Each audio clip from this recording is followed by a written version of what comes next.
তাই যদি হয়ে থাকে, আমরা যদি দেশের ভাগ্যের পরিবর্তন করতে চাই, আমরা যদি দেশের মানুষের ভাগ্যের পরিবর্তন করতে চাই, তাহলে আমাদের সকলকে পরিশ্রম করতে হবে।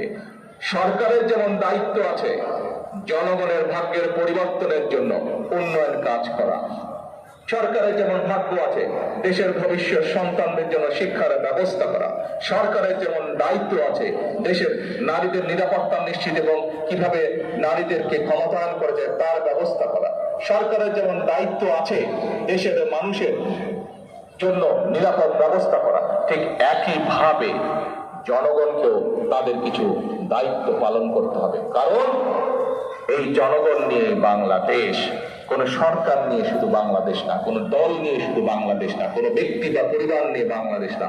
বাংলাদেশ হলো 20 কোটি জনগণকে নিয়ে বাংলাদেশ। এই দেশের যদি ভাগ্যের পরিবর্তন হয়, এই 20 কোটি মানুষের ভাগ্যের পরিবর্তন হবে।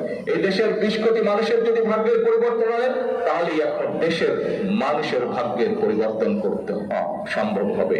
প্রিয় ভাই বোনেরা, সেজন্যই আজকে আমাদেরকে ধীর স্থির ভাবে চিন্তা করতে হবে। আমরা দেখেছি অতীতে যখনই দেশ ধীরে ধীরে সামনের দিকে এগোতে ধরে, যখনই দেশের অর্থনৈতিক ব্যবস্থা ধীরে ধীরে স্থিতিশীল হতে থাকে, যখনই দেশের নিরাপত্তা ব্যবস্থা, দেশের সিকিউরিটি যখন ধীরে ধীরে স্থির হতে থাকে, যখনই দেশের মানুষের স্বাস্থ্য ব্যবস্থা, শিক্ষা ব্যবস্থা ধীরে ধীরে স্থির হতে থাকে, তখনই আমরা অতীতে বিভিন্ন সময় দেখেছি যে দেশের মধ্যে অরাজকতা সৃষ্টি করা হয়েছে, 173 দিন হরতাল করা হয়েছে, ভাঙচুর করা হয়েছে, অবরোধ করা হয়েছে। মনে আছে এসব কথা আপনাদের? প্রিয় ভাই বোনেরা, 5 তারিখে এই দেশের মানুষ স্বৈরাচারকে বিদায় করেছিল, নিজের অধিকারকে প্রতিষ্ঠিত করেছিল। এখন দেশের মানুষ কি চায়? দেশের মানুষ ভালোভাবে বেঁচে থাকতে চায়। তাই তো নাকি? এই তো সোজা কথা নাকি? এর মধ্যে আর কোনো ব্যাপার আছে? আঁকা বাঁকা কিছু আছে? সোজা হিসাব এটা।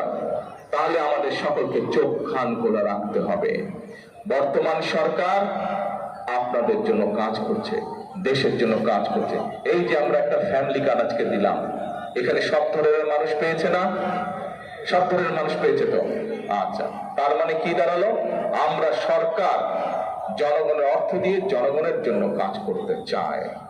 কাজে জনগণের অর্থ যাতে সঠিকভাবে জনগণের জন্য এবং দেশের জন্য ব্যবহৃত হয়, জনগণকে সে ব্যাপারে সজাগ থাকতে হবে।